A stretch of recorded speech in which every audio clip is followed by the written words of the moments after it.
बोलो जयकारा बोल मेरे श्री गुरु महाराज जी की जय। 4 अक्टूबर 2025 परमहंस अद्वैत मत श्री श्री 108 श्री स्वामी स्वरूप आनंद जी महाराज। सौजन्य लेखक तथा प्रकाशक Shri Paramhans Advait Mat publication society Shri Anandpur. Compiled by स्कडेवान। आज का पाठ आगे पेज 230 से 232 तक। दिव्य झलकियां 3। एक बार पिपल भुट्टा झंग में श्री गुरुदेव महाराज जी कुछ गुरुमुखों से श्री वचन फरमा रहे थे। इतने में एक भक्त श्री चरणों में उपस्थित हुआ। उसने नियम के विरुद्ध कोई कार्य किया था, अतः वह श्री चरणों में पहुंचकर क्षमा मांगने लगा।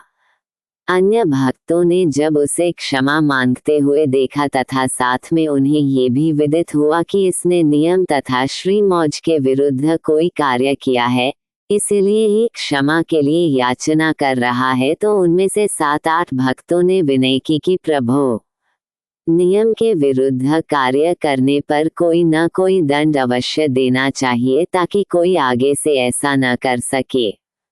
करुणागार श्री गुरुदेव जी पहले 5 मिनट मौन रहे, पुनः उनसे क्रमशः पूछने लगे कि इसे कौन सा दंड देना चाहिए। सबने क्रम से अपनी अपनी बुद्धि अनुसार दंड बताया।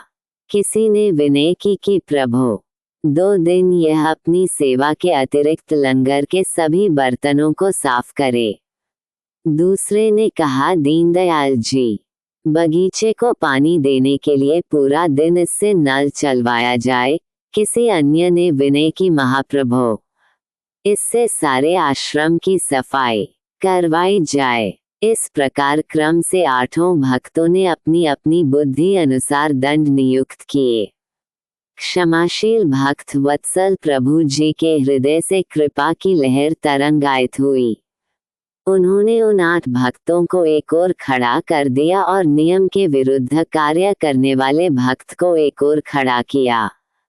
पुनः उन 8 भक्तों की ओर संकेत कर फरमाने लगे कि तुम सबने अपनी अपनी बुद्धि अनुसार दंड नियुक्त कर दिए हैं।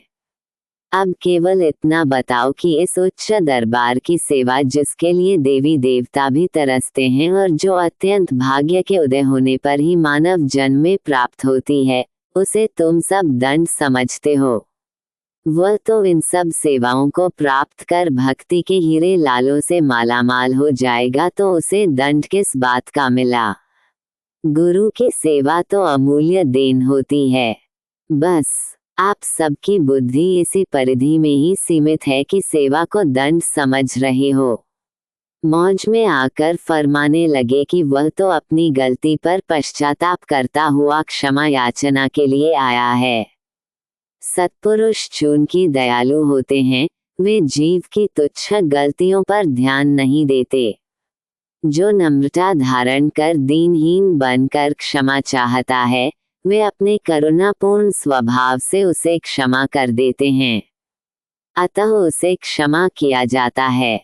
इसके स्थान पर आप सबको ये दंड दिया जाता है कि आप सब ने जितने जितने दिनों के लिए उसे दंड देने का निर्णय दिया था, उतने उतने दिन तक किसी भी सेवा कार्य को हाथ न लगाएं। भोजन भी आप सबको बैठे बिठाए मिल जाएगा। सत्पुरुषों के दरबार में वास्तव में यही दंड है। ये सुनकर सब श्री चरणों में दंडवत वंदना कर क्षमा मांगने लगे। क्षमाशील प्रभु कुछ समय मुस्कुराते रहे, फिर फरमाने लगे, सेवा तो ऐसा धन है जिसकी तुलना में संसार की समस्त ऐश्वर्य संपदा भी तुच्छ है। सेवा से ही मालिक प्रसन्न होते हैं। सभी भक्तजन पुनः पुनः क्षमा मांगने लगे तथा अपने कहे पर पछताने लगे। कृपा सिंधु प्रभु ने सबको क्षमा कर दिया। सत्य तो है कि जीव की बुद्धि गृढ़ तत्वों को समझने की सामर्थ्य नहीं रखती। सत्पुरुष ही अवर्णनीय, अगम्य तथा अकथनीय हैं। 4। महात्मा निजानंद जी जन्म से नेत्रहीन थे और वहोआ जिला डेरा गाजी खां में रहते थे। पूर्व पुण्यों तथा शुभ संस्कारों के फलस्वरूप इनका दिल भक्ति भावनाओं से परिपूर्ण था। श्री गुरु दरबार की चरण शरण प्राप्त कर स्वयं भी अटल श्रद्धा और दृढ़ विश्वास से सेवा करते थे और इनकी प्रेरणा से परिवार भी श्री चरणों में शरणागत हुआ। गुरुदेव महाराज जी ने इनको सत्संग सेवा की आज्ञा फरमाई और ये उस सेवा को तन प्राण से करने लगे। इनकी स्मरण शक्ति इतनी तेज थी कि परमसंत श्री कबीर साहिब जी की वाणी, श्री रामायण, गुरुवाणी व अन्य कई संतों की वाणियां इन्हें कंठस्थ थीं।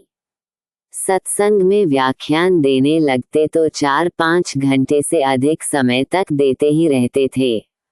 भजनाभ्यास में भी उच्च दर्ज तक पहुँचे हुए थे। श्री चरणों में अनन्य अनुराग था। श्री गुरुदेव महाराज श्री द्वितीय पातशाही जी जब निज स्वरूप में लीन हुए और ये दुखद समाचार इनको मिला तब ये वहुआ आश्रम में सत्संग कर रहे थे। इस समाचार को सुनते ही बेसुध हो गए। चिकित्सा आदि करने पर जब इन्हें 2-3 घंटे बाद सुधि आई तो मुंह से केवल इतना ही कहा कि जब हमारे प्राणेश श्री गुरुदेव महाराज जी ही इन ननों से ओझल हो गए तो हमें इस जीवन से क्या लेना है। इतना कहकर भजनाभ्यास में समाधि स्थित होकर शरीर त्याग दिया और परमगति को प्राप्त कर जीवन धन्य कर लिया। अगले पाठ में दिव्य झलकियां। श्री परमहंस अद्वैत मत के महान केंद्र श्री आनंदपुर की स्थापना। पेज 232 से आगे। बोलो जयकारा बोल मेरे श्री गुरु महाराज जी की जय। Compiled by स्कडेवान।